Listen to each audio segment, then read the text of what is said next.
right? Oops. Oh, you gonna watch? Oh, yeah. Hello!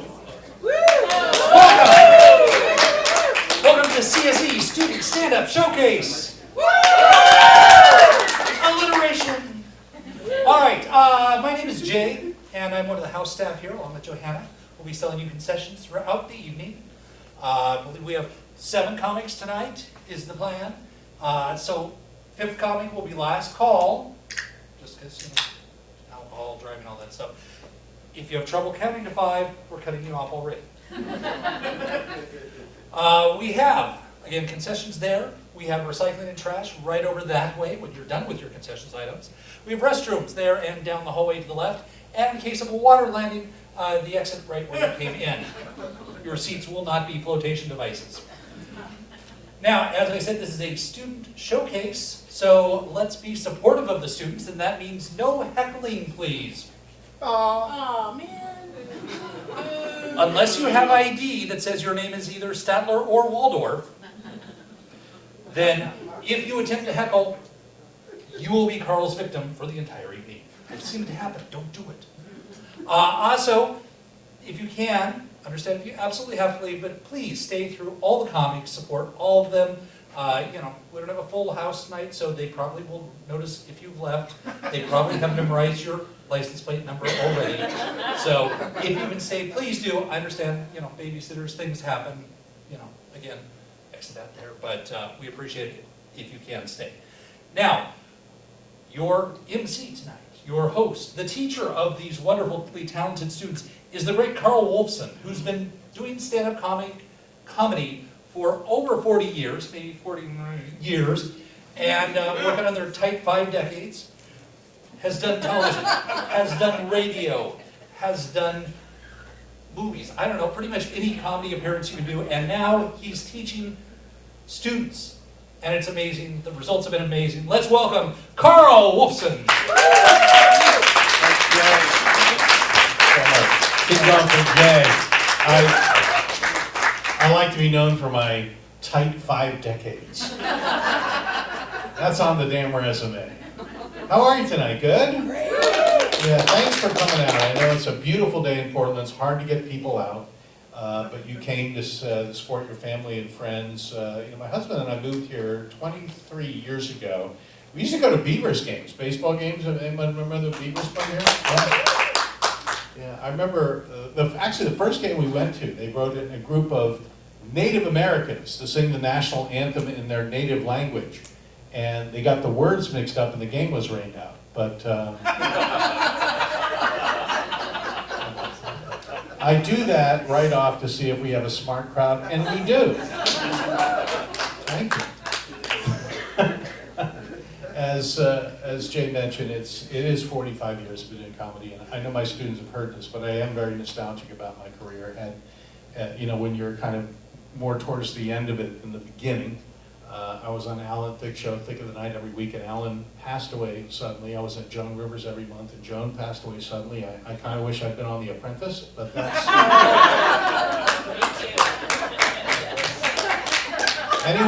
Anyone have a trumper in the family?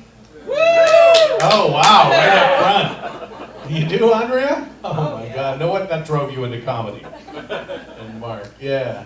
Who is it, a close family member? Not anymore. My nephew-in-law and all my extended family. Nephew-in-law. Everybody in Texas. Well, yeah, that's me too. I love nephew. Law and Trump don't really belong in the same sentence, so, By the way, you're the next jury pool for his trial, okay? There's enough of you for that. Yeah, actually, we have one Trumper, and she's in Texas. My Aunt Fern in Dallas. And are your relatives, Mark, in Texas? Yours are.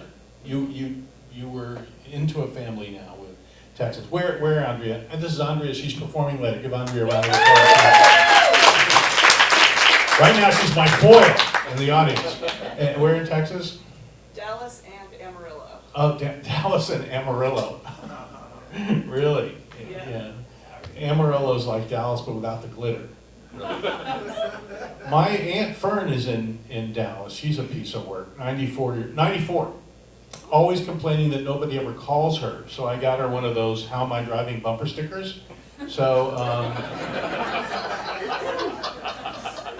the phone hasn't stopped ringing, I'll tell you that. Last time I was down there, she's still a huge Dallas Cowboys fan, into her 80s and 90s. So we were down there, I don't know, 12 years ago. We made it down for Thanksgiving. She's in the den watching the game. We hear, "Touchdown, Cowboys!" Like 20 seconds later, we hear, "Touchdown, Cowboys!" Aunt Fern is the instant replay. They scored one time. Go out and fuck up traffic, will you? Jeez. All right. You guys ready for a great show tonight? I really appreciate you coming out.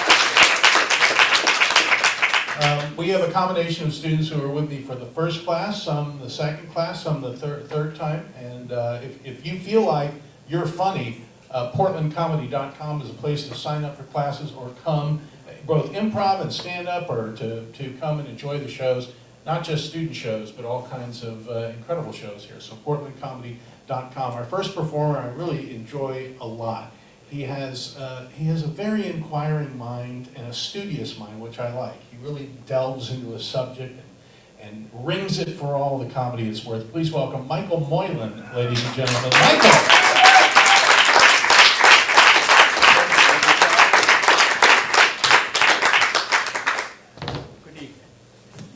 I will be your golden comedian tonight.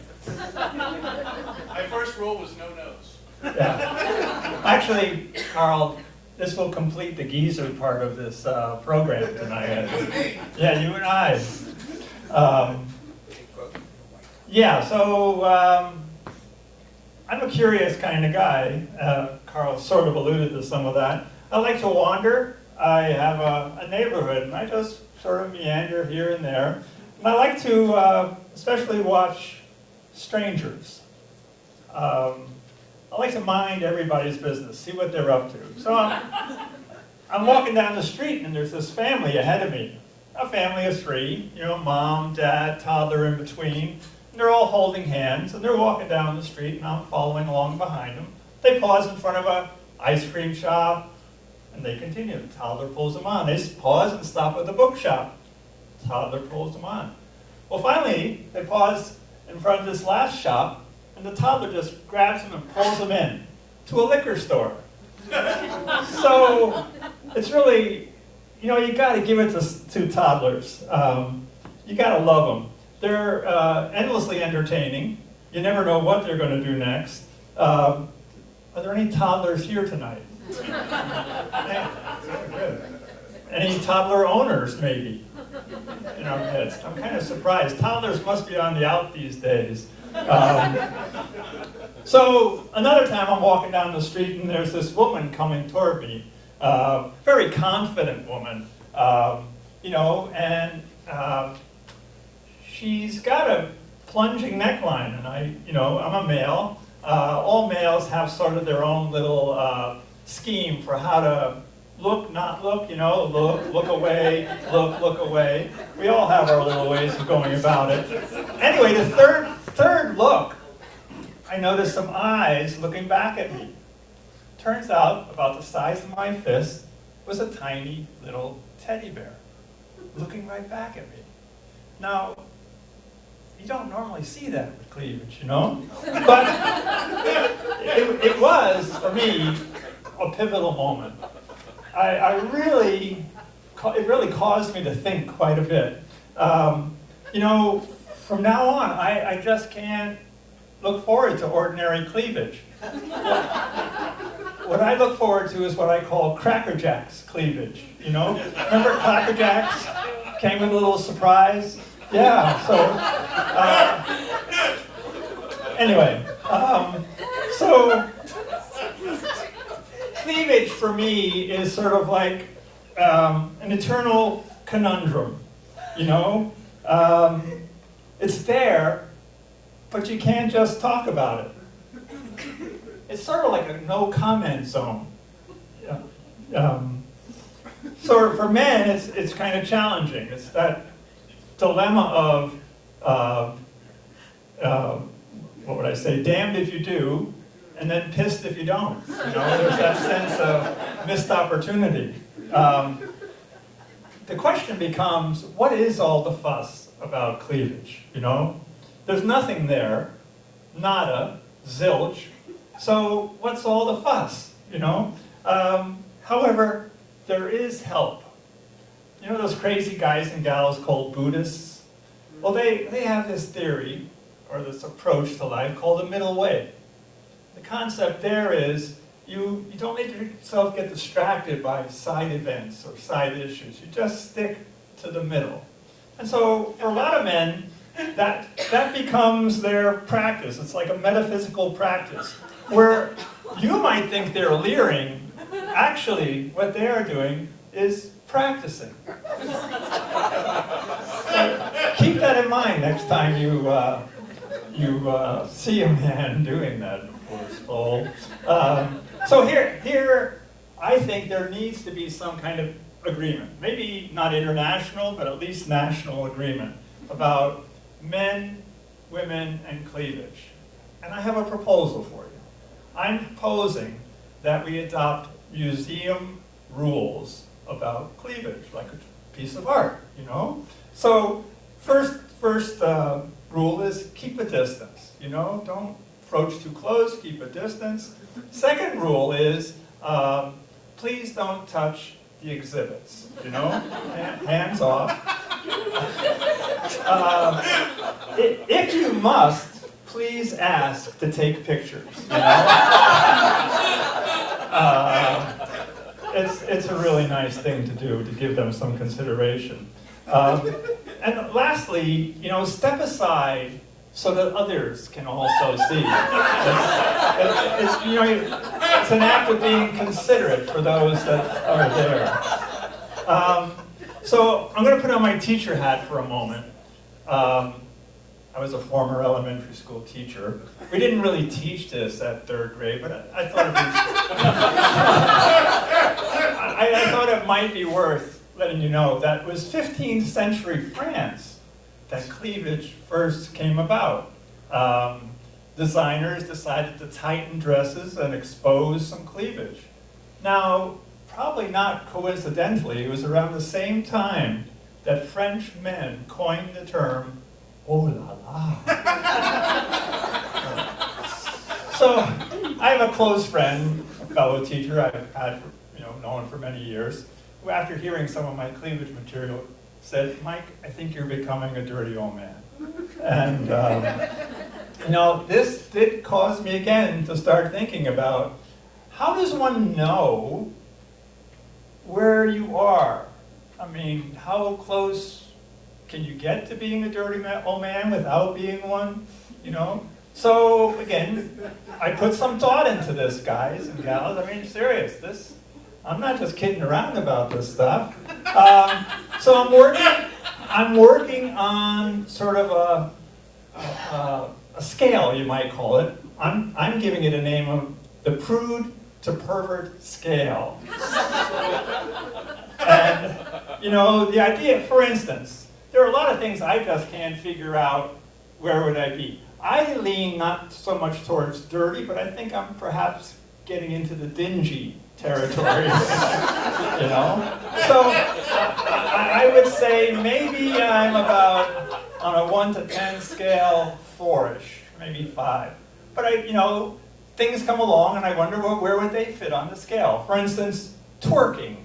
Now, twerking, to me, well, when my son was in high school, they had to close down dances because of twerking. It was the chaperones just couldn't handle it. So twerking, I'm thinking maybe a 5, a 6, I don't know. So it's a work under progress. I'll keep you up to date as I figure out where things need to be. Looking out at the audience, I'm kind of wondering where you guys might land. As you go away from the prude side of the scale towards the more perverse side of the scale, I've noticed lots more opportunity. When you're a prude, it's sort of a dead end kind of lifestyle. Everything is kind of denied. You're a naysayer. Oh, get away with that stuff. So lots of opportunity. You know, there's growth possibilities here. You can just keep developing whatever you're into and take it where you want. So as I look at the audience tonight, I'm kind of thinking, yeah, you guys look like opportunists. You probably are working on some stuff. Okay, I want you to imagine a scenario.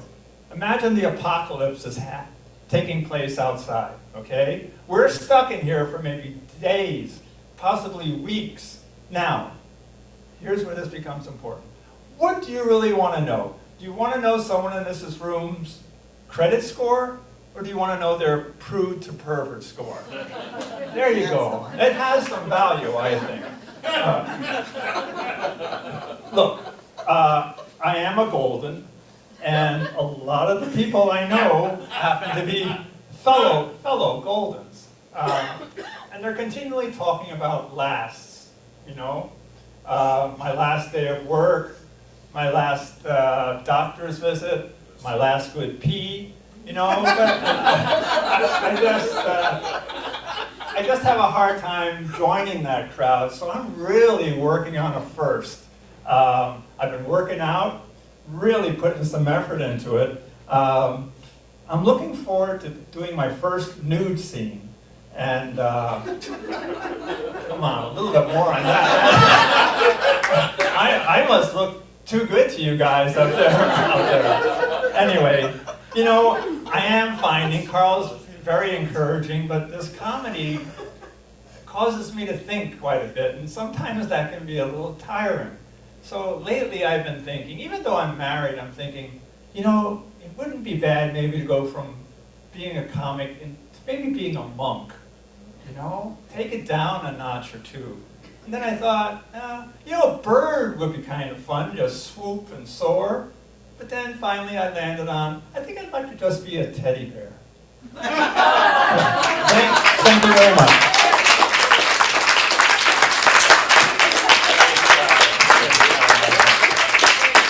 Super job. Michael Moylan, ladies and gentlemen. As a gay man, I really couldn't give him instruction on the cleavage material, except that I need to lose weight. All right. Thanks for getting that, Calvin. One more time for Michael. It's really actually, I did 10 years on Portland radio, and kind of afterwards, I wanted to. I'm kind of getting golden. I thought you meant you were a retriever. I decided to caregive. I was caregiving for some elderly people for 5 years, and it was really fun, specifically because older people lose all social filter. They'll just say any shit that's on their mind. One more time for Michael. And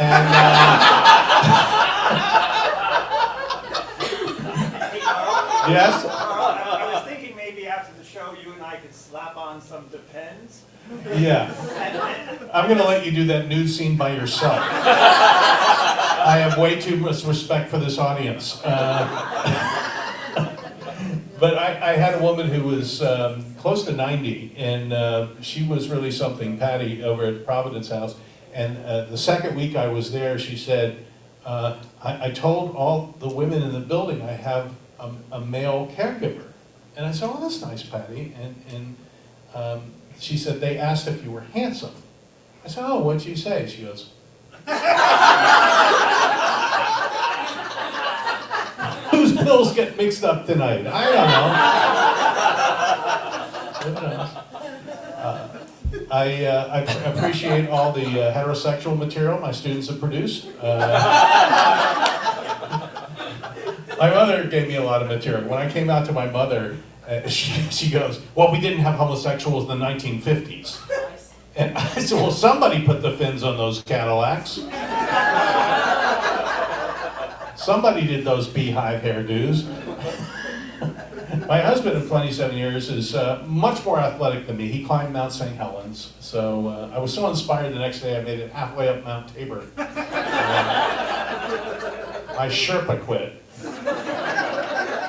I have to tell you, after 27 years of marriage, straight or gay, the dinner conversations are not as exciting. And a couple months ago, we're eating dinner, and he goes, "Is there anything worse than hard butter?" I'm thinking, genocide? I don't know. You guys ready for our next comedian?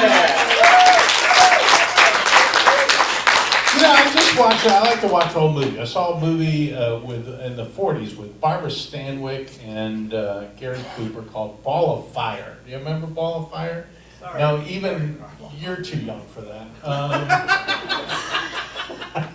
But I think our next performer is just a ball of energy. It's been a great pleasure having her in class. Please welcome Rose Allison, ladies and gentlemen.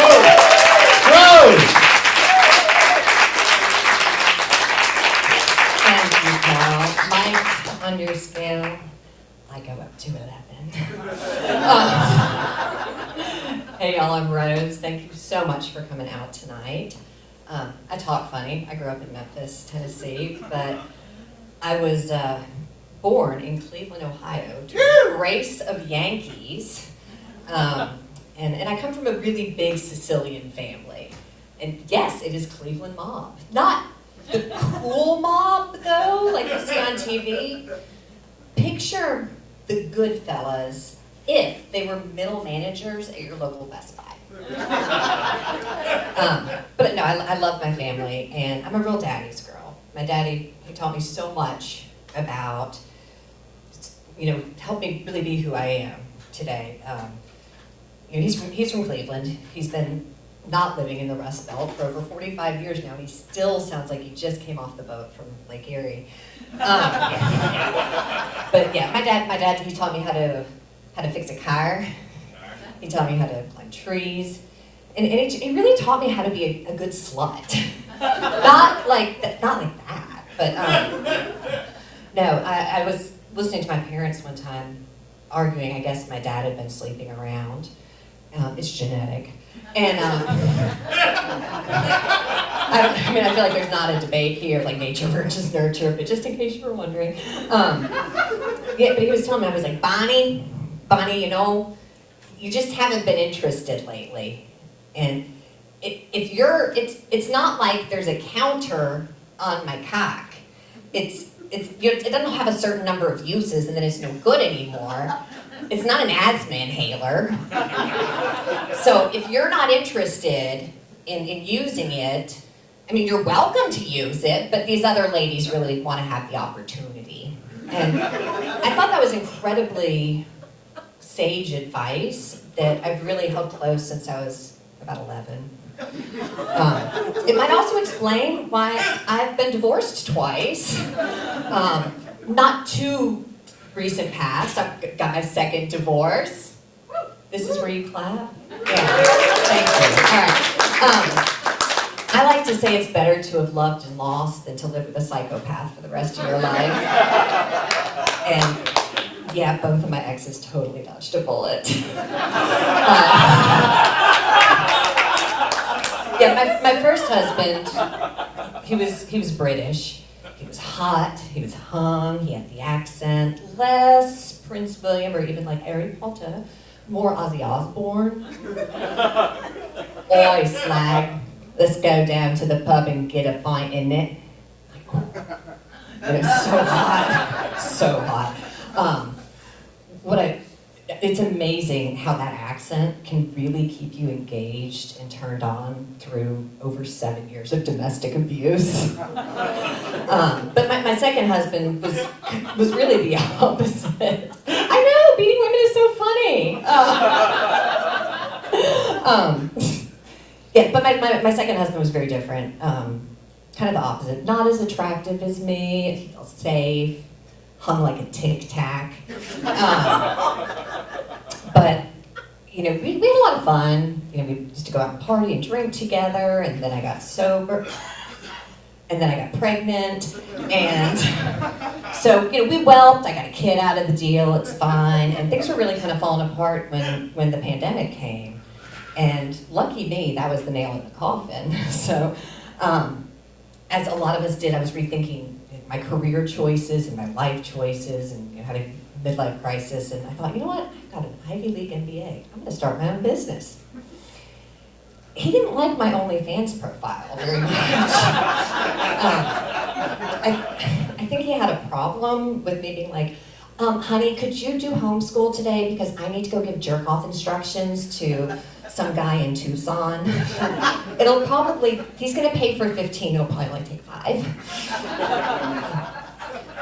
But with that, I have managed to, slide into the hot and happening online dating scene, the apps.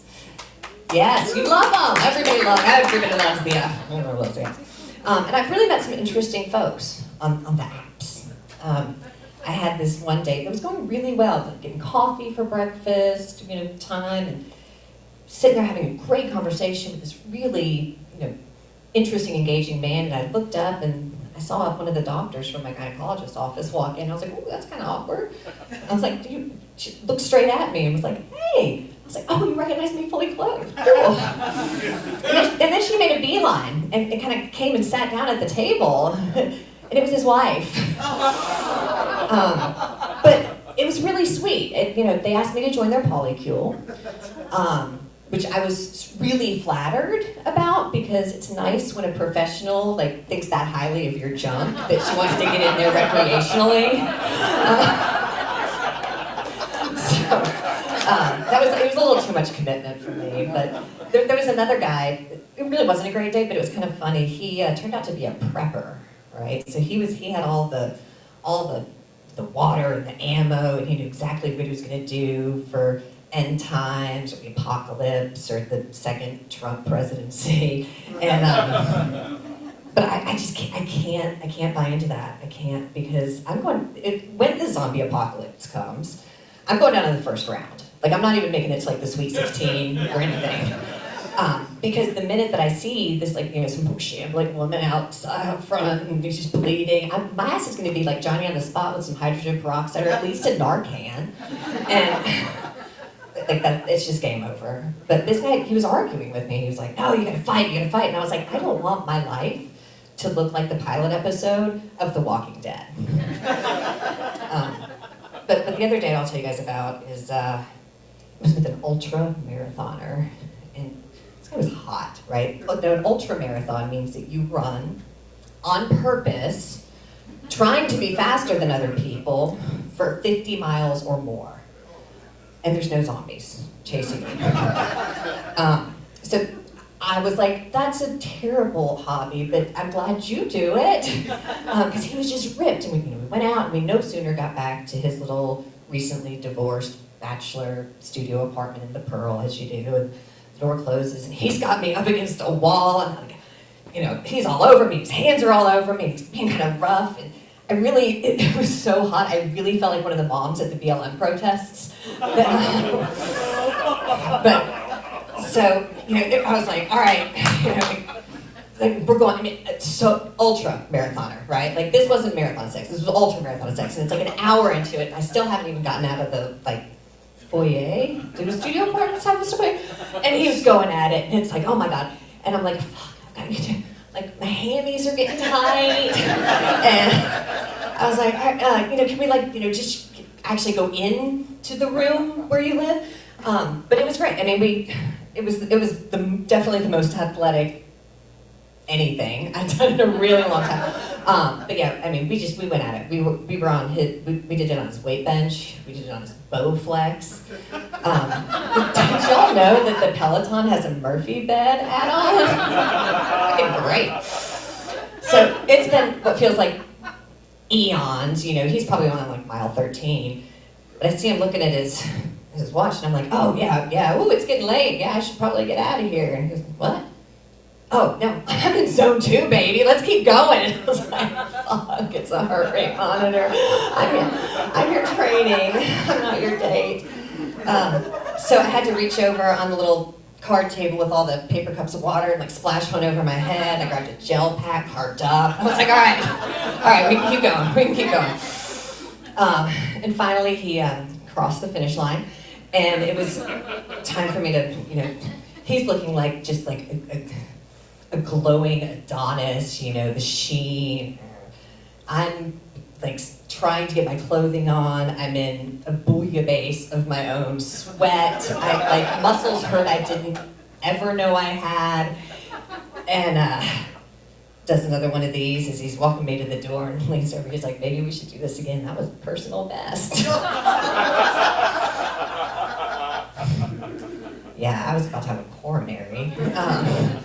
But you know, I will say that there's a happy ending to this story, at least so far. I mean, I'm only 2 in, right? I've met a lovely man on the apps. His big thing, I know, thank you, yeah. It's even better, he's not a white guy, he's in Portland, so I found the one. I mean, I don't know, not the one, but like the one, but yeah. But it's nice. It was interesting when we first met, his dating profile was like, I'm not monogamous. By the way, if you want to be monogamous, like I am not your guy. I don't want to be in a relationship, not monogamous. So luckily, you know, it's not an asthma inhaler, so you know, you're still welcome to use it. Thanks so much, you guys. Rose Allison, ladies and gentlemen. Wow. Oh, man, that bit took me back to the early 80s. Thank you. Oh, that was good. One more time for Rose.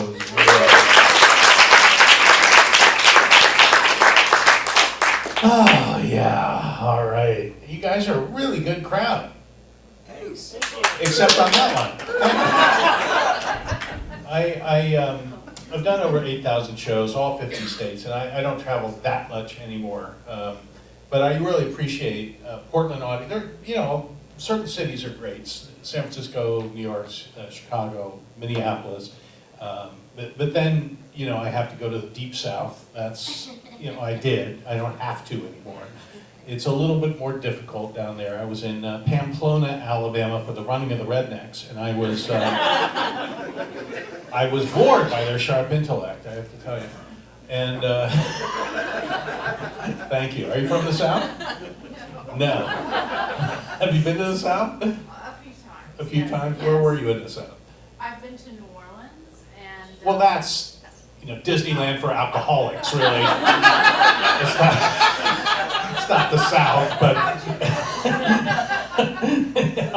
I've been to the Panhandle. Oh, the Panhandle. Yes. Oh, the redneck Riviera, Yeah. so to speak. Now, what were you doing in the Panhandle? Oh my goodness. Oh, okay. Well, I guess we got the answer to that, didn't we? I went and stayed when I was 18. I went and stayed with my aunt, and she lived on an Air Force base. I can't think Oh, of wow. it That sounds very exciting. Top Gun, huh? now. Yeah. Nice. By the way, you mentioned Ka. No, was it Rose? Ka. They say it in Cleveland like that? Ka? It's more like car. Ka. Yeah. In Boston, there's where the use of the letter ah is prohibited by law, right? You're not allowed to use that letter, especially when they're driving around in their car. A little different, but the car. I actually did some thinking, like Michael, years ago. Years ago, I did all my thinking. I don't do it anymore. I got it out of my system. But I figured out what happens to the letter ah that they don't use in Massachusetts. The letter ah goes up into the atmosphere, goes all across the country till it sees the state of Texas, then it falls down into the word wash. Thank you.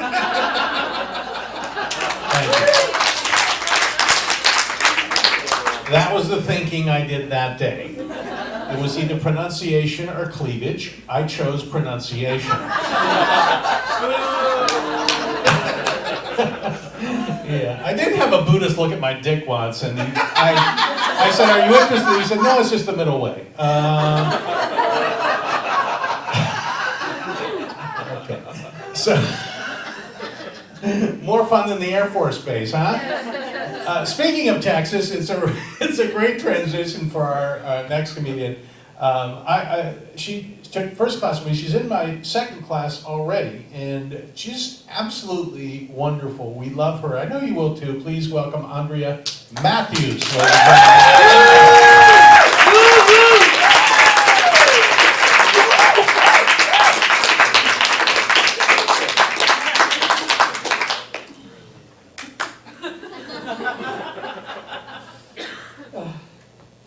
Okay.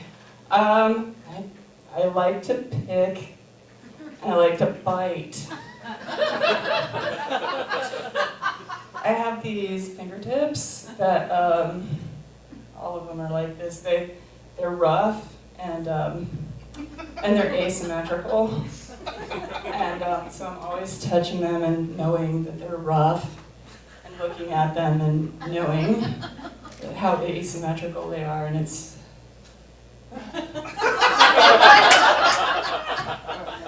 So I have to either bite or pick them. And there's like a hangnail. I have to pull it. I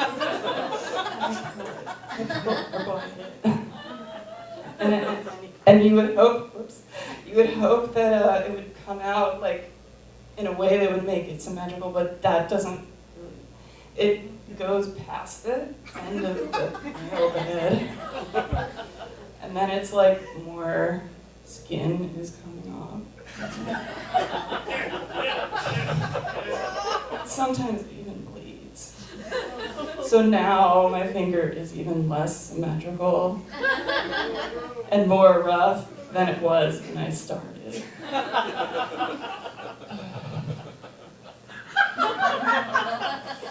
So what I do is, or what I have done a few times, like especially when it bleeds, what do you think of? A Band-Aid, right? Just put Band-Aid on all of my fingertips that way. It's totally smooth.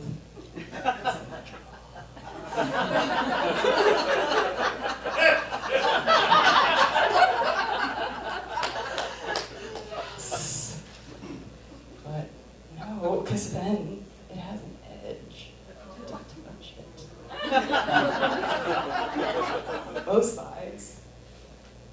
And there's a flap that has an edge that's push that edge. And there's sticky stuff under there. Get out. It gets kind of like bite it. Or it gets little strings hanging down.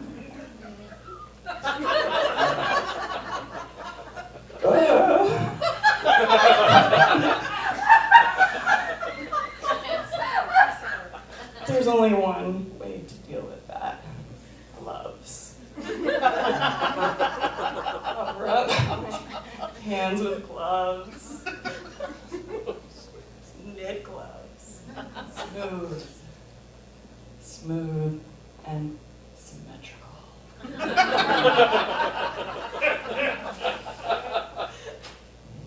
But then they inevitably get stained. Or they get old and get strings off the ends. So I can bite the air.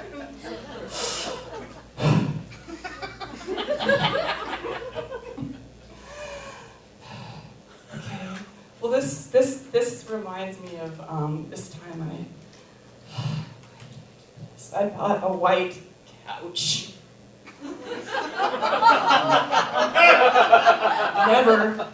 Never. Don't buy white couches. Don't buy anything white, please. Don't do it.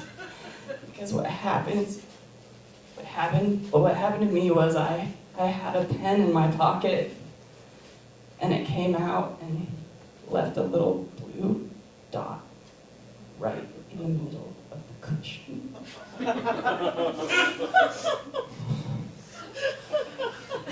And it's not the type of couch cushion you can flip over and hide it.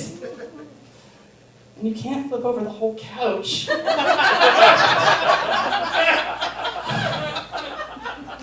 So what would you do? I asked my mom. Who here would ask their mom? Yeah. Gotta trust your mom. Your mom's been around a long time. So I asked my mom. And mom said, OxyClean! OxyClean! Do use OxyClean. I love OxyClean. Okay, so I trusted my mom.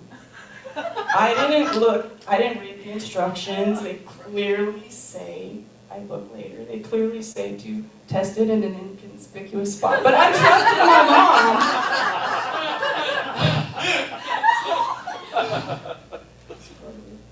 So I scrubbed and scrubbed and scrubbed and scrubbed, and guess what?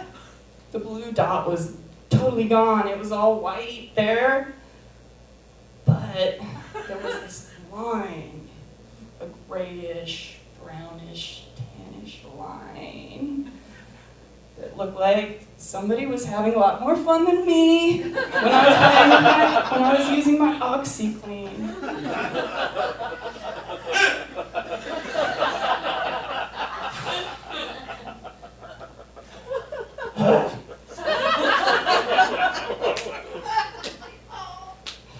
So I did what anyone would do. Any of you, I know, anyone would do this.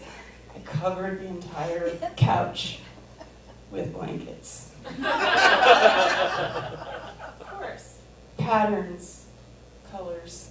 You'll never see a stain. You'll never notice strings. It's fine. It's good. Soft. It's great. Okay, so I hate white clothes, and I also hate other kinds of clothes, like shirts that like ride up, you know, and when your pants are riding down and you have this air gap.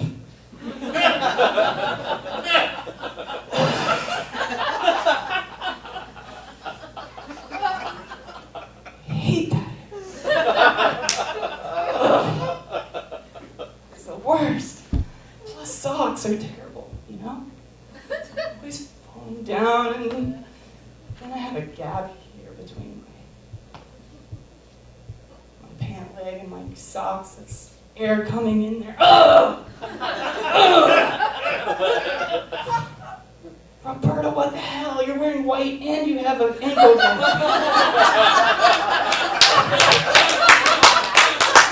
And you're wearing white too. It's gonna be stained by the end of the night, just so you see, also you. And you. All of you have a lot of air gaps. So what is going on? I guess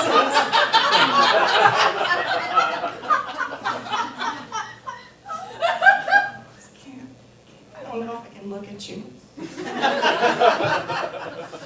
Okay. Well, you would think that I could never meet anyone, right? You would think I couldn't find love, right?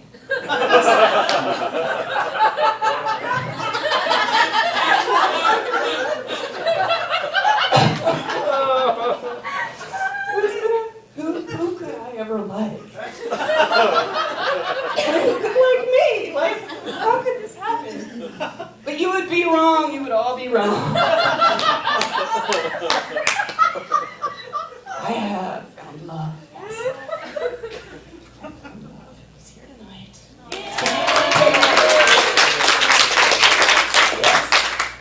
Yes, so it was very promising at the beginning. Things went really well. What happened is he invited me over to his house, and I knew I was nervous about it because I knew that 3 days before he had moved in to his place. Just 3 days before that. You know that there had to be a lot of boxes involved in various states, various situations. They could be open, they could be closed, they could have tape on them, they could have strings coming off of them. They might not be full, they might be half full, they might be...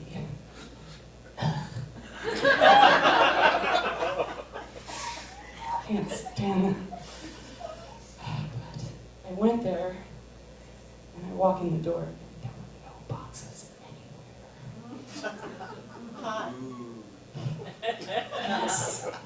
Yes. Everything was situated.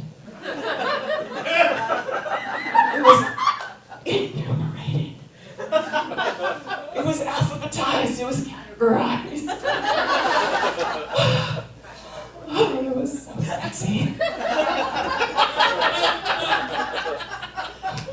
He was as prepared and organized as Rihanna at the 2023 Super Bowl halftime show.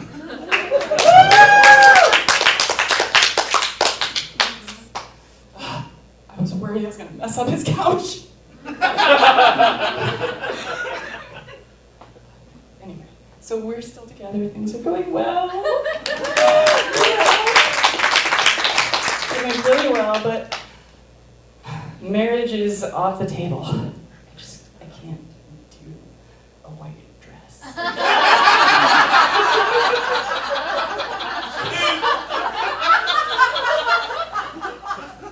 I can't do the strings, the embroidery, the sequins, the air gaps, covered in air gaps. I can't do it. I'm just confident we're going to live happily ever after. We're living happily ever after right now. We had to sit together on our soft couch, all the patterns. Our arms are wrapped around each other. We're biting each other's fingers.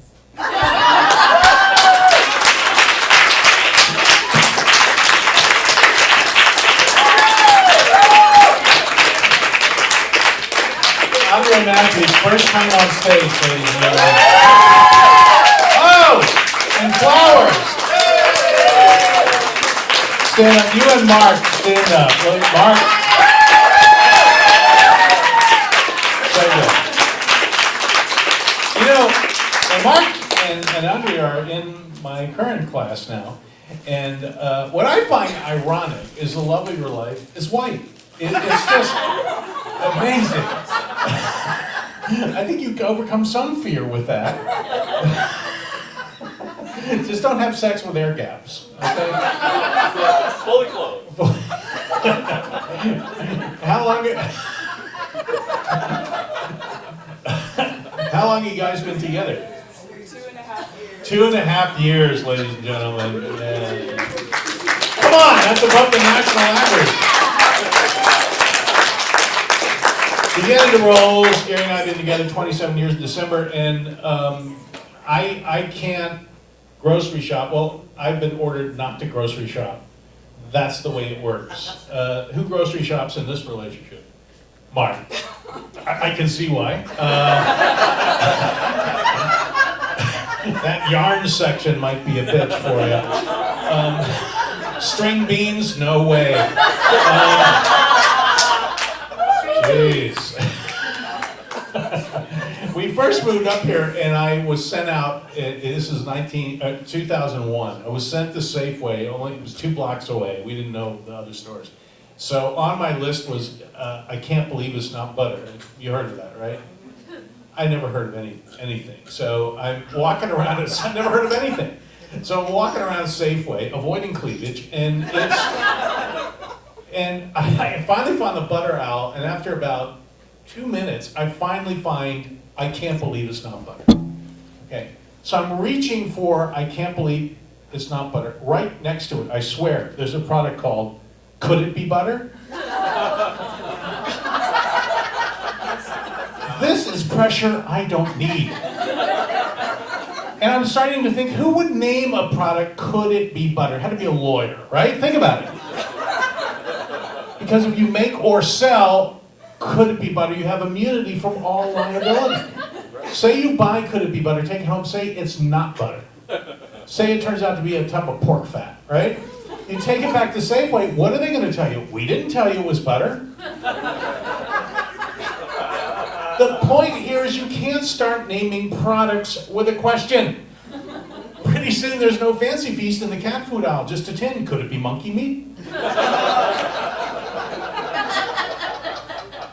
Trying to download a Michael Bolton track. Could it be Shed? I can't believe it's not music.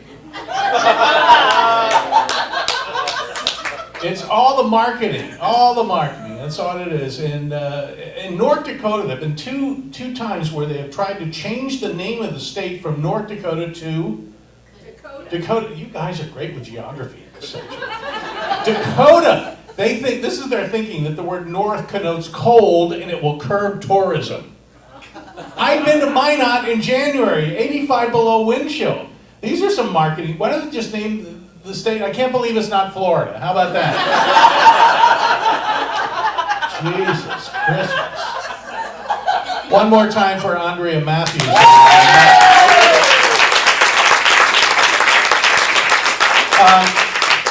We are starting a thing called Second Sunday here at Comedy Sports. The second Sunday, obviously, of every month. We're going to have a comedy show. It's cost a little bit more than this. And 4 of my students or other comics, established comics or comics in Portland are going to be on it. And our next guest will be on the next second Sunday on July 14th. So mark your calendars. He is just hilarious. Please welcome Calvin Jennings, ladies and gentlemen. Calvin!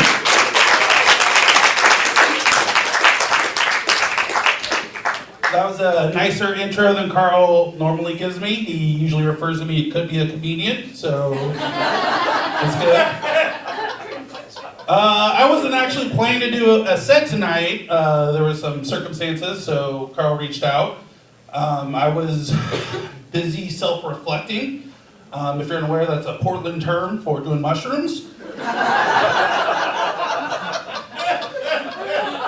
And I believe you should always commit, so I told Carl, of course. I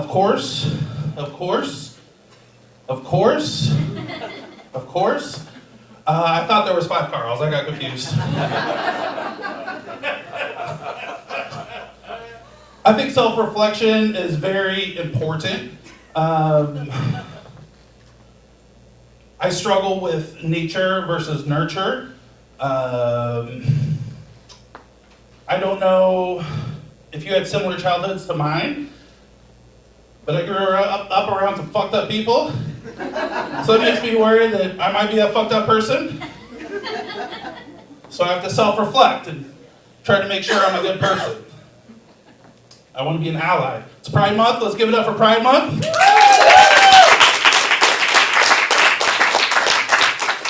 I believe in being an ally. I'm not a great ally. I'm a gaslighter more than I am an ally. Like, I just believe in people. So if they're gay, go be gay. I have a friend named Kevin. Super, super gay dude. I love to gas him up. He loves picking up on straight people. Great idea, Kevin. Do it. You got this. One thing you know about straight people, they love sucking dick. So, yeah, I'm an ally. Unfortunately, I also have conservative friends too. Like, I didn't have any friends that, stormed the Capitol on January 6th. But if anyone asked, I'd be like, oh yeah, take back democracy. No big deal, fuck them. You go be a Republican savior. It's important. I'm an ally. But I'm an ally to everyone, so it kind of cheapens the experience.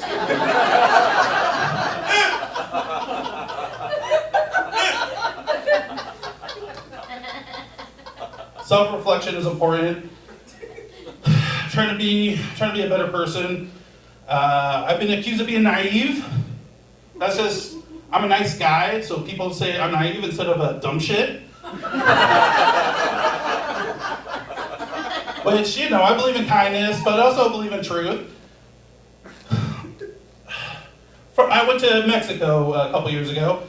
Loved my time in Mexico. Who's been to Mexico? Oh yeah. I was in the impression that everyone in Mexico was just sick. Like, I thought I went during a cold season. I was going to the clubs, and everyone just kept rubbing their nose. I was like, oh, this was pre-COVID. I just thought colds were very prevalent in Mexico. No, they were just trying to sell me cocaína, if you're Spanish. I had no idea. I thought just everyone was sick until I was accosted in the bathroom and forcibly opened up their little package and cocaína. No sé. Gracias. Donde está el baño? That's about all I had, but I was already in the bathroom, so it was very confusing for both of us. And then like my nose, I don't know if it's out of sympathy, but then like my nose started itchy, but it was a very confusing moment, but it's good. You gotta self-reflect. I'm not naive. I believe in kindness. But I only kind of believe in kindness when someone's watching you. Like I want that social credit for doing the right thing. Like I'll give some money to a homeless person, like while I'm at a red light, only if someone's behind me and seeing my good act. If I'm at my favorite restaurant and there's a tip jar, I'm gonna put money in that tip jar, but only if they're directly looking me in the eye. If they turn around and do some shit, I'm just waiting.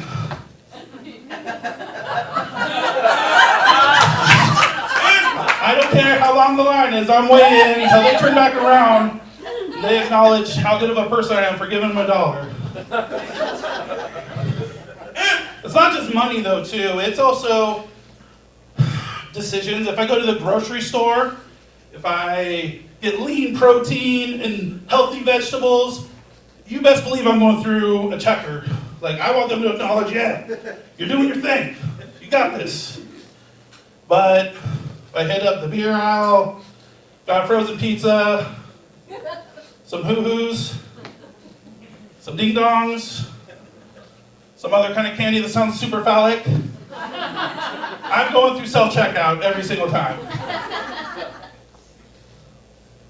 Self-reflection is important. I just came up with this entire comedy bit on the spot, so I haven't really came up with a closer. That's not really important. That's not important. One thing everyone knows about comedy, closing's not important. Maybe I'm just naive, but closing's overrated. I'm trying to improve though, not just spiritually, but also physically. I've been on a weight loss journey recently. I've recently lost 50 pounds. Unfortunately, it was my dog Artemis. Well, I mean, she just ran away. She came back, it's fine. It's probably because all the therapy I've been taking, I'm trying to improve. I think therapy is very important, but I can't afford real therapy, so I have a therapy dog. That's who ran away. I have a lot to deal with. She came back, it's fine. I felt betrayed for a moment, but she came back. And she's not even really a therapy dog. I just hold treats until she listens to me complain about my parents.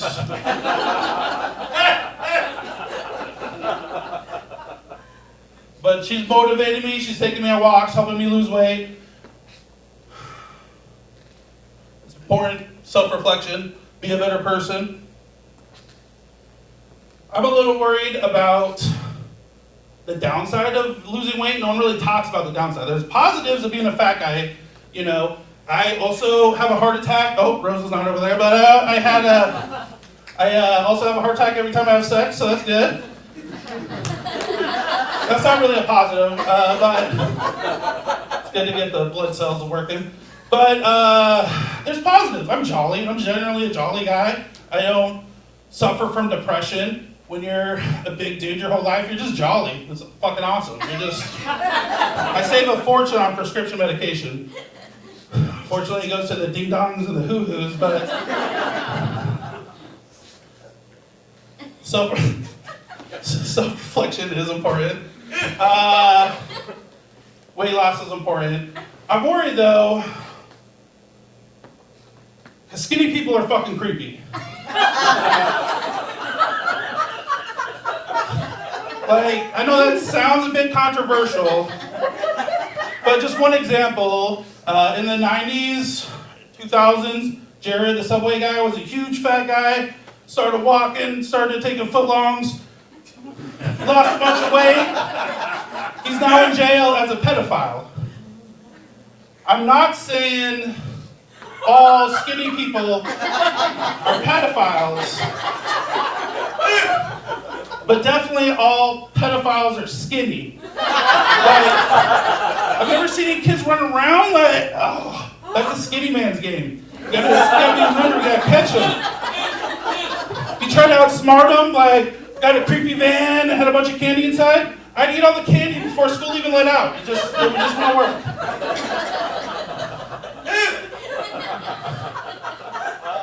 Plus, if I hit my ideal weight loss goal, I'm gonna have some loose skin. It's just gonna happen. I'm actually pretty pumped up about it. Having loose skin, I think, is kind of like having a superpower. If I go hiking, bear comes out, roar, scary bear. I could just flap up, look big, still be big even though you're not big anymore. If that doesn't work, the bear is still hungry, just soar right off the side of the mountain. Glide to safety, like a sugar glider. Maybe a stevia glider.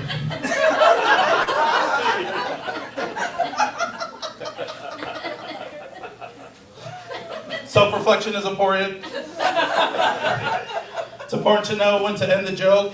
I still don't have a closer to stall in, but let's give it up for everyone in your great crowd.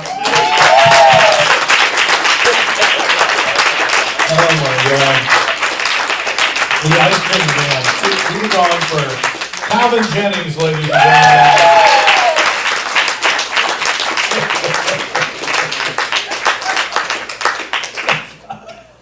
You just make me laugh, man. One more time for Calvin. Losing weight has always been hard for me. I think it's hard for everyone. I did go at fast food about 6 months ago, and that's a good step, I think. And I was at Burger King, and I ordered a burger. The woman behind the counter gave me the burger. Then she said to me, "Would you like to contribute to cancer research?" So I gave her back the burger. And, it's a win-win. We have 3 more comics, and all wonderful. And I think you can sense that in our class we have a lot of fun. Some of us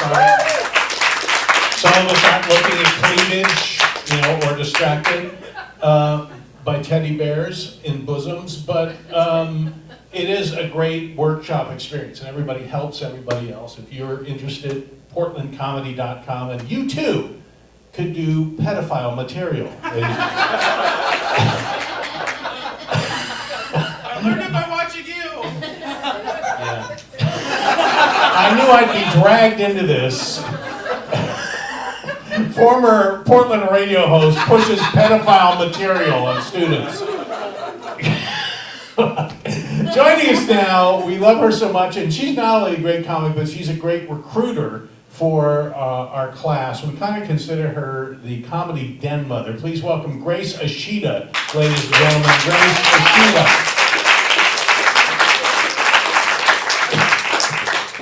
Thank you. Yeah, den mother, that means I'm old. But actually, no, it's okay. Well, Michael, you talked about golden. I usually wear silver jewelry, but tonight, I guess I was listening to you ahead of time, right? Yeah, well, so we get a few minutes, we have to hurriedly amuse, perhaps entertain. In a really short amount of time, it kind of feels like speed dating. Yeah, but at least I can only see back a few feet, a few steps, a few rows here. I don't see just a wave of rejection like you do in really speed dating, but how many people are single here? Couple? Couple of you? Oh, God, everybody. Okay, well, anyway. When you were single, all you matched up folks, did you ever kind of walk into a room or a group and you kind of size it up and you think, okay, what's my dating pool within this pool of people? And so I kind of have a checklist in my mind and I kind of go through it. First of all, okay, I'm straight, so all you lovely ladies, that takes a big chunk out, right? Shrinking the pool. And then I look around and I think, okay, the married guys, the attached guys, that's out too. And then I think, oh, okay, that's even drawing up the pool even more. And I'm thinking, Okay, I'm older than everybody else here, almost. And almost. Yes, thanks a lot. But then I think, and I look around and I think, okay, all those that kind of recoiled when I said the word shrinkage, or drying up, you're in my group, aren't you? Yes. Anyway, okay, that leaves even fewer people. Okay, it leaves the gay guys, right? The gay guys. There's probably some gay guys here. And that's my type. That's what my friends all tell me. They go, Grace, you kind of have a type. Have you noticed? So I kind of did a review of my dating roster back to my 20s even. Yeah, I kind of have a type. A lot of those guys did turn out to be gay. In fact, I even married one. Yes, that's how dedicated I am to my type. I married one. So thank you. Yes, yes. Well, you know, I'm a committed person. And but now I'm trying to break that type. You know, I'm trying to break that type. So probably, I don't know. Again, the pool has shrunk. It is now down to maybe 1 or 2 people. And by the end of my set, that door will probably close. But that's okay. That's okay because you know what? If I really did actually date somebody I liked, where would I go for my comedic material, right? Because I don't have anything else to talk about. Well, I have a little bit. I can talk a little bit about, yeah, you can tell. Well, you can't, I mean, you can tell I'm straight because I told you. I'm Asian. I'm Japanese, actually. And my mom, you know, I'm kind of a poor excuse for a Japanese, I will say. My mom tried her very best, though. She was born here in the States, but she lived in Japan and grew up there. So when she came back and married and had me, then she was trying very hard to raise an old-fashioned Japanese kid. So she was very dedicated and focused on making sure that I understood you do not bring shame and dishonor on the family name. That was the whole thing. You know, she wasn't your typical Asian mom focused on grades. No, she just basically just don't shame the family. So when I was just a little kid, she'd send me off to my friend's house, but never without the lecture. Now, Gracie, you gonna be a good girl. No be bad girl. You don't ask for anything. You can ask water. You can ask drink water, but no, don't ask for food, because if you bad girl, Mama, oh no, they gonna think, not you bad girl, they gonna think Mama and Daddy, oh, bad parents, bad parents. And then are they gonna think, oh, Japanese people, so bad. Thanks, Mom. You know, put the whole, you know, the reputation of a nation on a 6-year-old's shoulders. Yeah, I mean, I'm 6. How would I even be able to figure out where that string of islands are on a globe, right? You know, but anyway, she was pretty dedicated to that, and then it ramped up in high school. Let me tell you, I got to high school, and then it was like, okay, Gracie, now you have to no do drugs, no get pregnant. No do drugs, no get pregnant. You're gonna do that one. Oh, no. So much shame. Mama have to move. Mama have to kill herself. Thanks, Mom. Yeah, she was focused. And I graduated a virgin. Thank you. Yeah, I get applause for that. Oh, from high school. I graduated from high school. Yeah, and this is where Calvin wanted me to add, where did I lose my virginity? Because we were talking about it earlier. But I'm going to wait and have everybody, you know, tune in to another comedy showcase for that one. It was on a golf course. He's convinced there's material there. I haven't quite figured it out. Anyway. Huh? Hole in one. Oh, no, see, now this is where, you can see, I'm advertising for the comedy class. Did an ice cream truck pull up? No ice cream trucks. But in the class, that's what we do. We bring up, what are the premises? And then I got all kinds of fun material from that. So this is my little ad to please sign up for portlandcomedy.com and sign up for a class. I'm working on being top recruiter. Can you tell I'm in sales? Yeah. Anyway, okay, so the shame thing, you know, my mom. And then 10 years later, after my high school graduation, 10 years later, now she's singing a different tune. She does a 180. Now she's like, oh my gosh, my daughter's not married yet. What's the deal? So I overheard her, because she was very worried I was going to be an old maid. And I overheard her telling her little Japanese friends, Oh, I'm so worried. I'm worried, Gracie. She not get married yet. She getting very, very old. She getting old. I know why she no marry. She's so square. She's so square. She go to church and, she no have a sexu. That's why she no marry. No man are gonna marry her. She no have a sexu. Thanks, Mom. Yeah, so there was never a dull day with her. Never dull. In fact, one of the errands she sent me on, kind of like you, Carl, my mom would send me to the store. Okay, Gracie, you go store, you buy Mama banana pudding. Okay, so I go to the store, I'm in the pudding aisle. Banana pudding, banana, vanilla, banana, what? Okay, this is 70s, people. We didn't have cell phones. I couldn't call home and say, what was that? No, all I know, and I don't even remember what I bought, whatever it was the wrong one. Because I get home, I set it on the counter. No, I no say banana, I say banana. I no say banana, I say banana. You never listen to Mama. You never listen to Mama. Sorry, Mom. Yeah, see, I'm a disappointment all around. But she was entertaining to me. She and my aunt, this was a good one. My aunt, they're sitting there at dinner. This was 10 years ago. And they're talking to each other, and she says, you ask her, you ask her, you ask her. I'm like, what do you want to ask me, ladies? We no understando. We no understando how the despienzo. How are they gonna do sexo? How are they gonna do sexo? Okay, Mom. So this is the lady that never ever gave me the straight sex talk. How am I gonna talk to her about a strap-on? Not gonna happen. No, I did not have that talk with them. I figured they made it to that age. They can go to the grave. They don't need to know. Right, yeah. But she stayed on. She was very dedicated to nagging me about a lot of things, and she would, and then I figured it out, because she's been gone about 3 years now, but I still hear her voice in my head constantly, right? I mean, she's your mom. But my mom was really good at the nagging thing, but I figured it out, she's been gone 3 years. I'm a grown-up. I can do what I want to do.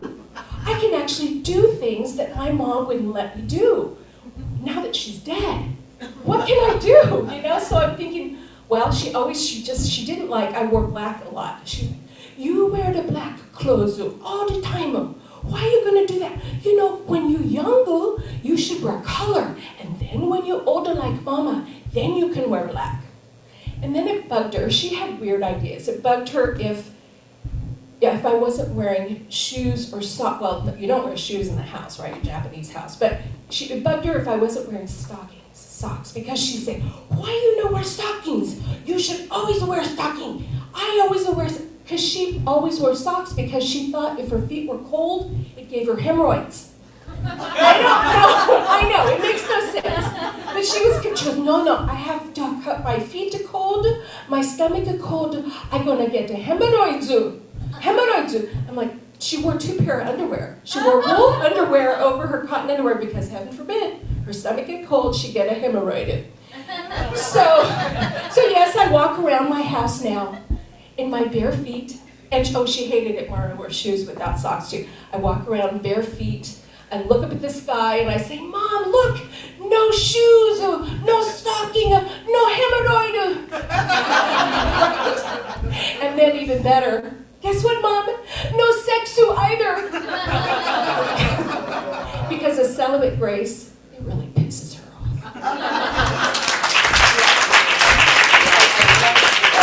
Grace Ashita, ladies and gentlemen. Grace Ashita. Grace. I was married to Grace for several years.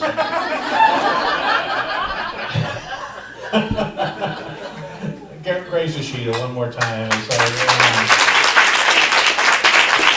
I'll tell you, our business class is 7 weeks ago when she started, she didn't speak English. It was amazing. Is your gay husband still alive? Your ex? No idea. No idea? Even do you do Pride Month in his honor or something? I could. be funny if you saw him in a fucking float.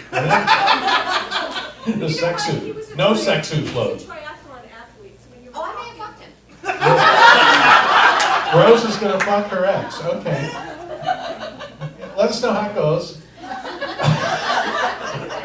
I think it's important that we, try to remember history, because there are a lot of gay people in history, and that people just generally don't know about John Maynard Keynes, who invented modern macroeconomics, Alan Turing, who invented the modern computer, George Santos, who invented everything, actually. And then I think there are actually some people in history who will never ever know if they were gay or lesbian or bi or whatever, but I have some hunches, like Marco Polo. I mean, think about it. I mean, middle 17th century, Huns have sacked Europe, Crusaders have sacked the Middle East, or 15th century. He's off looking for silks and spices. I mean, if you're a gay man in the year 1571, you just want a little nutmeg and a comfy cat. Really. All right, we have two more comments. Speaking of English, our next comedian, love him a lot. He's a wordsmith himself, a published author, as well as an actor. He actually played a corpse in a movie. Killer. He was funny guy, D.P. Shane, ladies and gentlemen, D.P. Shane. Good, Phil. Yes, it's true. It was my first role in film, and they just said, just act natural. You got it. So, anyway, I want to thank Grace. She did a great job. Let's give it up to her. My instructor, Carl, has changed my life. Let's hear it for Carl. Okay, and I want to thank everyone who's here tonight, because all y'all could be watching Ronnie Chang at Arlene Schnitzer tonight, right? I mean, did you know that? No, sit down. Come think of it, I could be watching Ronnie Chang at Arlene Schnitzer tonight. But anyway, I'm a boomer and I'm a moderate. The interesting thing about being a boomer is I found out tonight I'm not a geezer.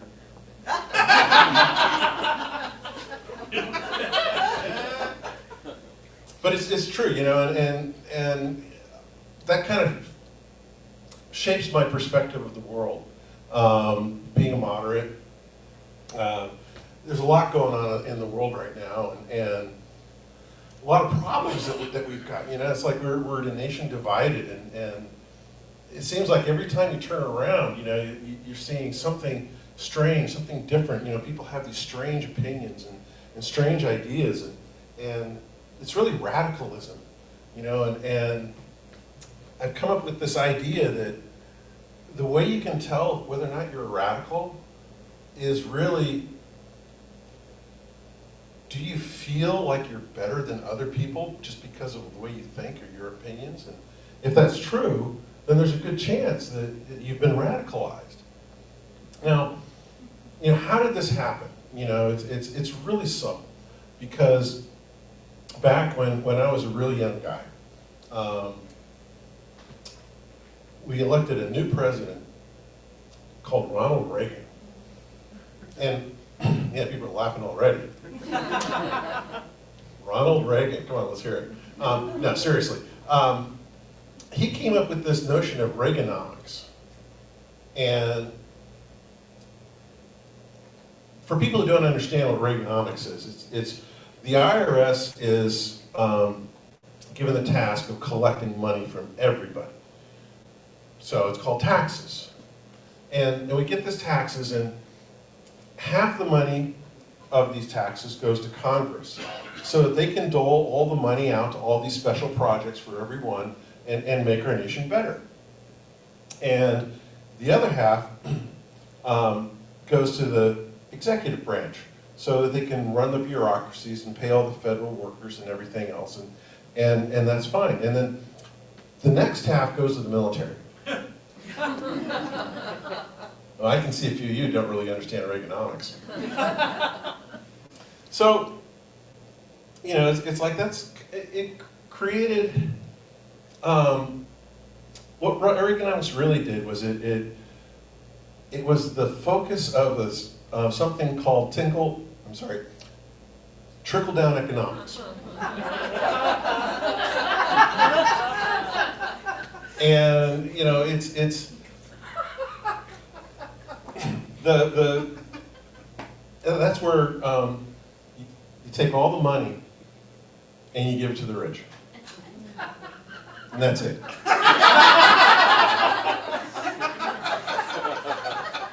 Now what this has done to us, you know, those of us who actually have jobs and go around and it's created this thing called disparity. And there's this now we have this gap between who's really rich and who's really poor, and well, the number of people in between are just getting smaller and smaller and smaller. You know, I mean, the economy says we're doing great. So, you know, why do we have more homeless every single year? You know, it's not making sense, and that's because we're still waiting for the golden shower.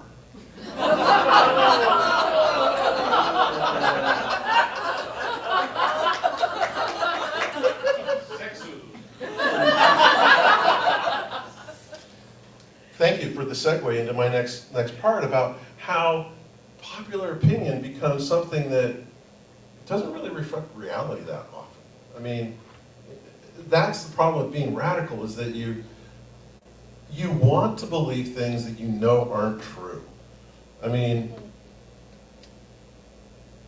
you know, how many people actually believed that there was this group of pedophiles selling kids out of a pizza shop? You know, I mean, who really believed that? You know, like maybe 2 or 3 people, you know? Skinny. The guy who went in there, yeah, skinny people, yeah, yeah. They were all skinny. But the funny thing was, if you were paying attention, nobody in the pizza shop was skinny. See, that's how you knew it was wrong.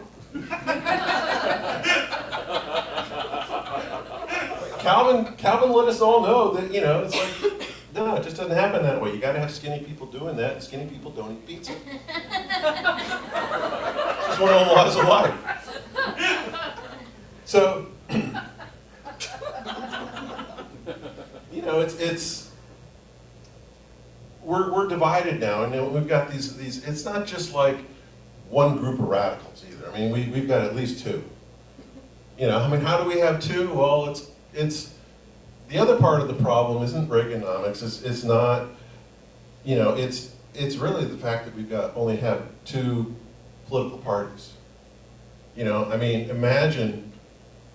no, don't even imagine. I mean, it's like, when I took a class that is no longer offered to colleges anymore, it was called critical thinking. And in critical thinking, you know, we learned that if a sentence is true, then we can substitute the nouns, and it should still be true. You know, so imagine instead of we had Democrats and Republicans, imagine that we only had 2 kinds of restaurants in Portland. We got Burger King and we got McDonald's, and that's our choices. You know, and it's kind of, that's where our country's at. You know, it's we got the McDonald's of politics right here in our own country. So how do we actually deal with it? I mean, it's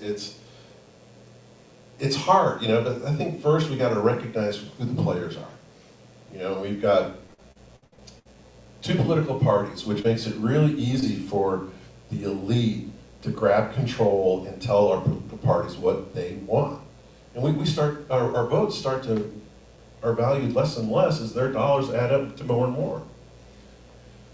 So, you know, your oligarchs for the conservatives are Standard Oil, Ford, GM, Chrysler,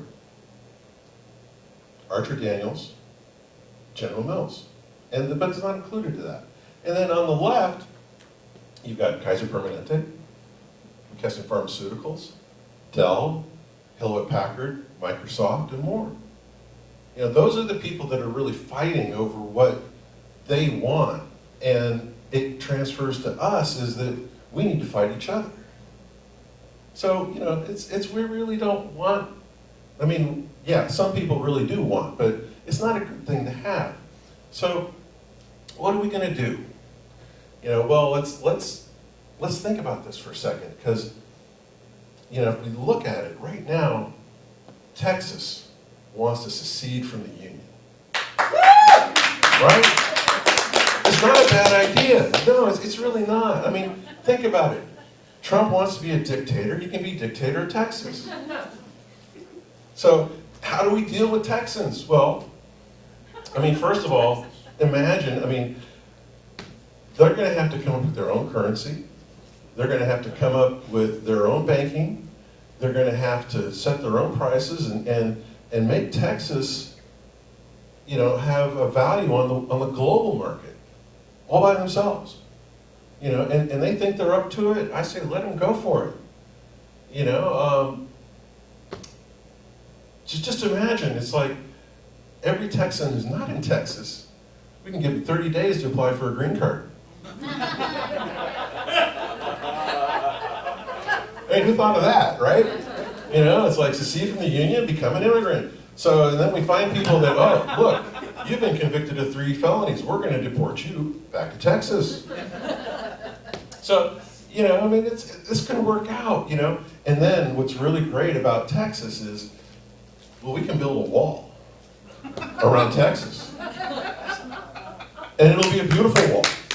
It'll be stupendous, a stupendous wall. It'll be the greatest wall I've ever built. Be high, I mean, nothing will get through this wall. And then we just fill it with water.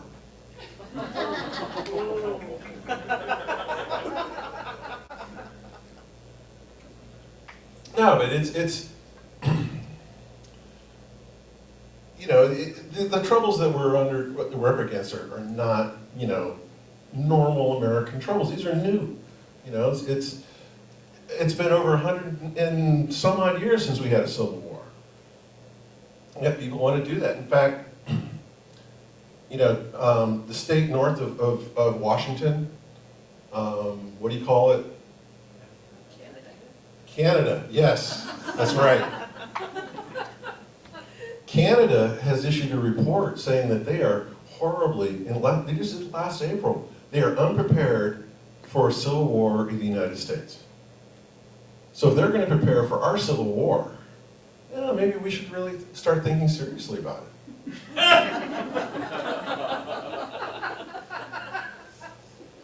But you know, we're going down this path, but we're going down it together. You know, and this is where, you know, it's like being a moderate is really kind of helpful so you can see everything. You know, and you know, it's one of the things, it's like, so who do you trust? Well, you trust comedians, because we tell the truth. Right? I mean, we do for right now, as long as we have a constitution anyway.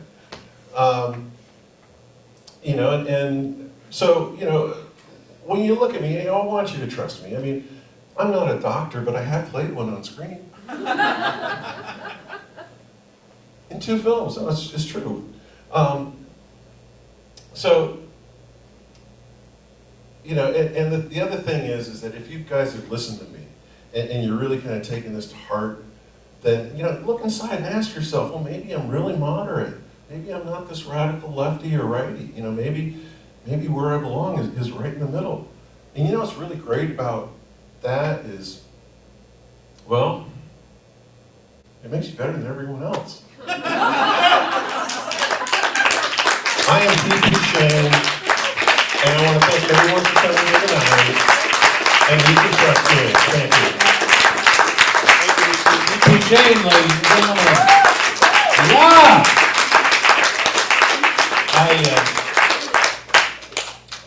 It reminds me of all my Reagan material. I actually been doing comedy so long. When I started, the Koch brothers were Jim and John Belushi. That's one more time for DP Shane.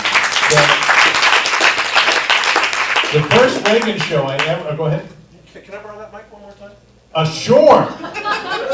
No, don't go anywhere, because I forgot to do a shout out tonight. There is one guy who makes everything here at Comedy Central work. And the guy is amazing. I mean, he produces more power than Hoover Dam. He delivers it with laser-like accuracy. He's the only person I've ever met who can actually multitask.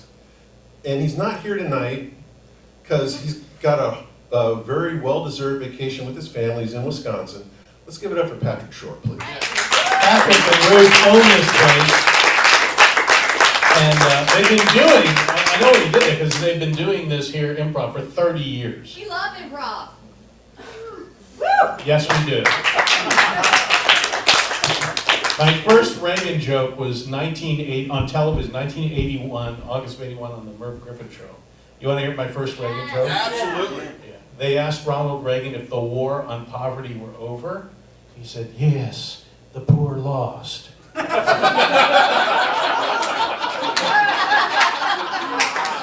man, I could do this all night, ladies and gentlemen. I certainly could. Well, yes. All right, thank you, DP. It's always great to. By the way, I want to say one last thing before we bring Dag up and we finish our show. Comedy is one of the reasons it's great to be in a comedy class, to use humor in your own lives, or to seek comedy. It's a refuge from all the craziness and horror of the world right now, and that's one of the advantages to taking a class like this. I wish politicians would have a better sense of humor, right? I always talk about one of my favorite politicians in the 1950s. Michael, you remember her? Her cleavage wasn't so, but you know. Margaret Chase Smith, Republican senator from Maine, and a moderate, worked across the aisle and did many great things for the country, but she had an incredible sense of humor. In fact, in the 50s, she was mentioned as a possible first woman president. A reporter asked her one day, said, Senator Smith, what would you do if you woke up and found yourself in the White House?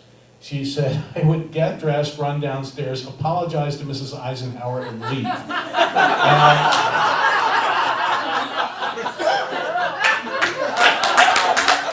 Moderate sense of humor. All right, our next performer, I love him. He at improv, he has done great improv work here in classes, great stand-up work, and I love his next set because my husband and I just got a new dog. Please welcome Dega, Westerhoff Nation. Dega.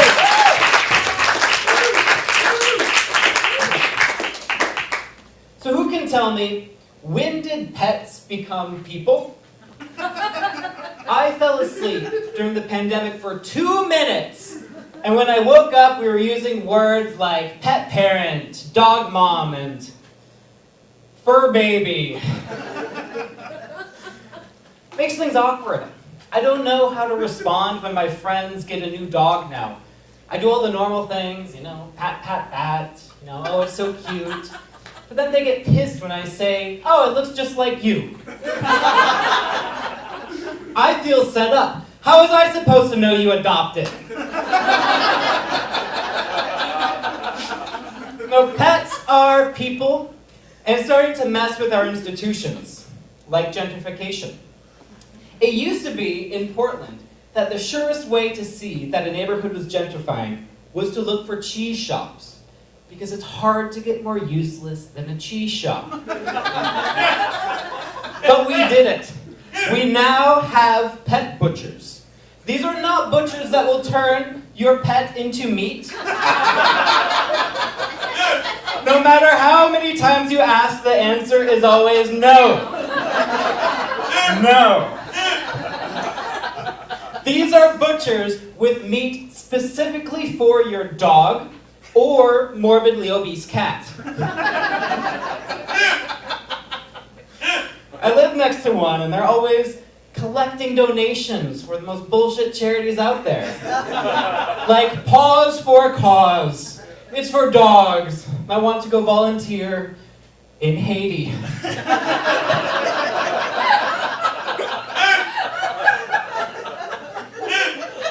But pets are people, only sometimes we treat them better.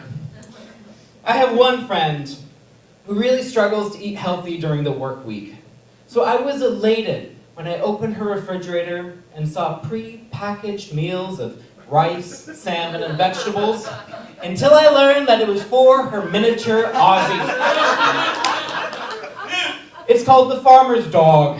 It's so your dog can eat better than 95% of farmers. She loves the farmer's dog because during her work lunch, she can open a package, heat it up, spice it, put it in a nice dish, put down a tablecloth, maybe light a candle, and give her dog a nice gourmet meal. And there's still time for her to make instant ramen. She works too much, so as often as she can, she sends her dog to doggy daycare, where it can socialize with other dogs, exercise outside, and just have a good work-life balance. Who knows, I heard her miniature Aussie even wants to do Paws for a Cause. Once it outgrows eating shoes. But pets are people. And this is also why we get so mad when dogs eat garbage. Because like us, they're just emotional eaters. However, we humans do not eat trash. We eat ding-dongs, Ho-Hos, Captain Crunch, chicken nuggets, hot dogs, but not trash. Even though we clearly want to. So when a dog eats trash, we get jealous. We say, no, bad dog, bad lassie. You ate all the good parts. No, pets are people. However, there is one group that I really don't understand. And these are the emotional support animals. Who has an emotional support animal? No judgment. Woo! What do you have? Oh, tabby cat. A tabby cat. Oh, that's good. That's nice. Want to know what it feels like to be ignored? That's important. What I don't get about emotional support animals is I thought that had always been the point. Right? Like, correct me if I'm wrong here, but I've never met a golden retriever that wasn't emotionally supportive. I didn't know they came in that model. I do have a theory that emotional support animals are obviously meant to bring some people up, but I think it's also meant to bring others down a little bit too, right? For example, if you come from a sweet, caring family, you get a cat. So you can learn what it feels like not to be loved. And if you're clearly just an asshole, you get a golden retriever. It sure explains a lot for me. I'm thinking about when I was a small child and my parents adopted a puppy. Now I know what they were thinking. They thought that this will really bring us together. When, in about 15 years, we put it down.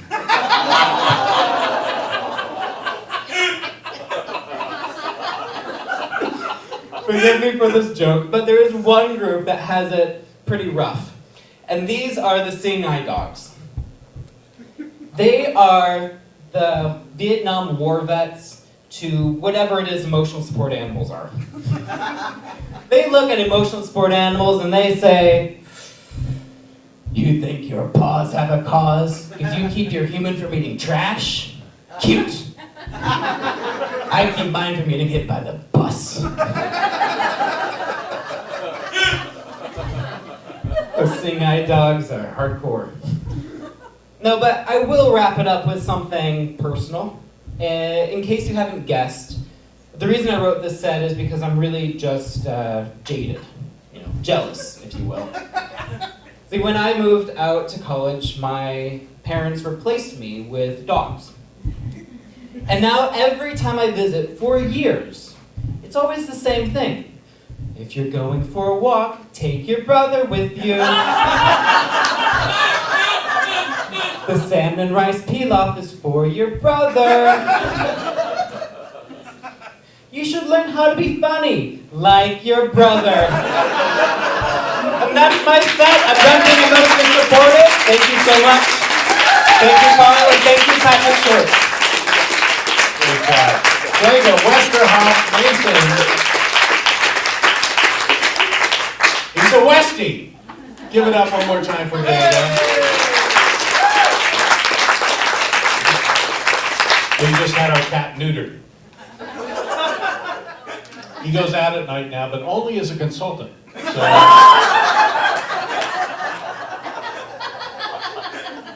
literally, anyone been to Richland, Washington? It's an absolute true story. I was doing my dog and cat material. Every comic has dog and cat material. Not as brilliant as Dick's, but good. And a woman in the back yelled out she had a lab. I said, what kind? She said, meth. So, welcome to Richland. All right. I'd like all the comics to come on stage one by one. Michael, in order, Michael Moylan, ladies and gentlemen. Give it up for Michael Moylan! Rose Allison, ladies and gentlemen. Rose Allison. Andrea Matthews. Andrea, come on up. Calvin Jennings, ladies and gentlemen. Grace Ashita. D.P. Shane. And Diego Westerhoff Mason. Sheila McCain. Hot Connie. That's an old reference. Give them a big round of applause. Take it back, come on. These guys, I love them all. They really put themselves out, did a lot of work for you guys, and thank you for coming out. PortlandComedy.com if you'd like to support our shows here, take any class. They're all listed at the website. One more time as we leave. Thank you very much. Good night. You guys have to clap. We outnumber you.